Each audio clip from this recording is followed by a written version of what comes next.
Inside the hours before a national shift, nothing announced a change at first.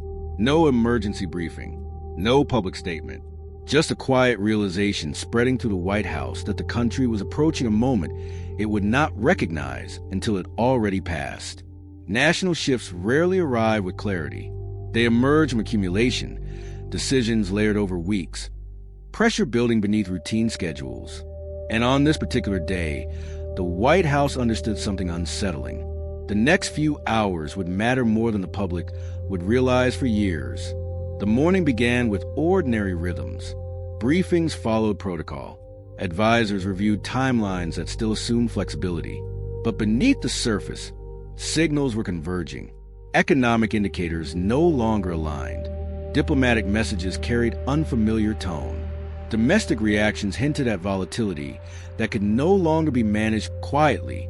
Each signal alone was explainable. Together, they pointed towards something larger.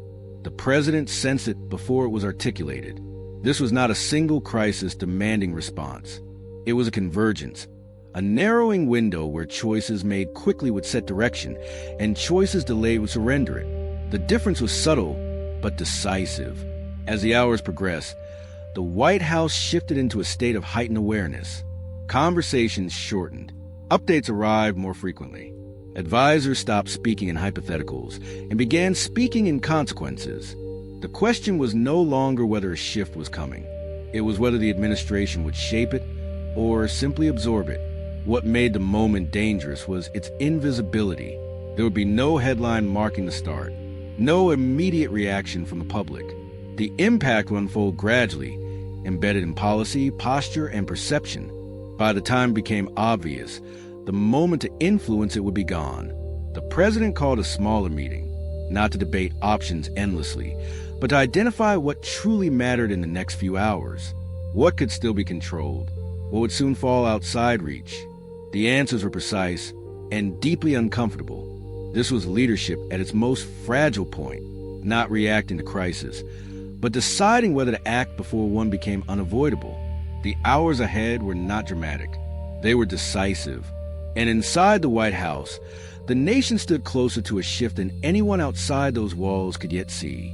As the hours narrowed, the White House began to operate under a different logic. Speed mattered, but so did restraint. Every move now carried the potential to lock the nation into a direction that would be difficult, if not impossible, to reverse. Advisors weighed not just outcomes, but momentum. How quickly reactions would compound once the shift began. What made the moment so difficult was the absence of a single trigger. There was no event to point to, no clear line separating before and after. Instead, pressure accumulated quietly. Markets responded to whispers rather than facts. Allies adjusted tone rather than policy. Public sentiment shifted beneath the surface, detectable only through subtle indicators most people never see. Inside the White House, this created friction. Some advisors urged decisive action to seize control of the narrative before uncertainty hardened into instability. Others warned that acting too visibly could accelerate the shift they were trying to manage. The debate was not about goals. It was about timing, about whether the next few hours should be used to steer events or to slow them. The president asked a question that cut through the discussion. What happens if we wait until the shift is obvious? The answer came quickly. By then, leverage would already be lost. Reactions would replace choices. The administration would be managing consequences instead of shaping direction. That realization reframed everything. The goal was no longer to prevent change. It was to guide it while influence still existed. That meant accepting that the shift would happen regardless, but deciding how it would unfold. Plans were adjusted in real time. Language softened in some areas, hardened in others. Signals were sent quietly, designed to stabilize without drawing attention. Nothing dramatic, nothing that would trend or provoke immediate response. Just subtle alignment toward a future that was already forming. The pressure did not ease. If anything, it intensified. The closer the moment came, the more irreversible each decision felt. Advisors understood they were no longer operating within routine governance. They were operating at the edge of transformation. And as the final hours approached, the White House faced a truth rarely acknowledged in public. The most consequential shifts are not announced. They are guided or missed by those who recognize them in time. The question now was whether these hours would be remembered as preparation or as hesitation. The conflict reached its peak when the cost of action and the cost of restraint became indistinguishable. Advisors no longer argued from preference or ideology. They argued from consequence. Every path forward now carried irreversible momentum, and the margin for neutral choices had vanished. One group warned that even subtle signals could trigger reactions beyond control. Markets might overcorrect. Allies might misinterpret intent. Domestic confidence could fracture under perceived instability. Another group countered with an equally stark warning. Silence would be read as uncertainty. Inaction would invite speculation. And speculation, once unleashed, would move faster than any corrective response. The president listened as the room traced two futures diverging in real time. One shaped by early guidance, imperfect but intentional. The other shaped by delay, allowing external forces to define the shift on their own terms. Neither future was clean, neither offered reassurance, but one still allowed influence.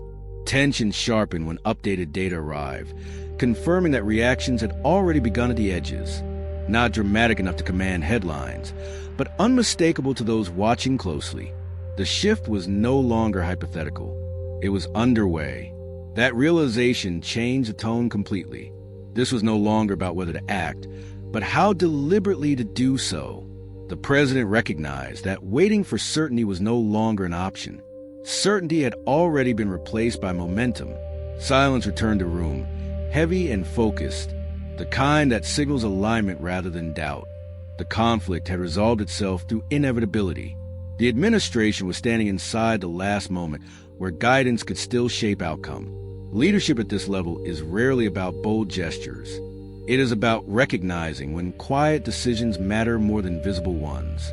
The president prepared to act, not to stop the shift, but to steer it before it hardened beyond reach. The hours before a national shift do not announce themselves. They test whether leaders can see change while it is still forming, and whether they are willing to accept responsibility for shaping it. The next move would do exactly that. The decision unfolded quietly, almost invisibly. There was no dramatic announcement, no sudden pivot that the public could point to. Instead, guidance moved through channels already in motion. Language adjusted, priorities realigned. Signals were sent with precision rather than volume. The shift was guided, not forced. Inside the White House, the impact was immediate. Advisors recognized that the window had closed, not with panic, but with acceptance. The nation had crossed the threshold, and the administration had chosen to meet it with intention rather than reaction. What mattered most was not stopping change, but shaping how it would settle. In the days that followed, the effects became visible in subtle ways. Markets stabilized where volatility had threatened. Diplomatic tone recalibrated without escalation. Domestic confidence, though tested, did not fracture. To the public, nothing seemed dramatic. And that was the point. The most effective decisions often leave the smallest footprints. Looking back, the hours before the shift would never be marked on a calendar. No official record would declare them historic. Yet they would quietly define the direction of policy, posture, and perception for years. The absence of crisis would be mistaken for luck, not leadership. The president understood this trade-off well. Leadership rarely receives credit for what has not happened. It is judged instead by visible outcomes, loud moments, and public consequence. But inside the White House, there was no doubt.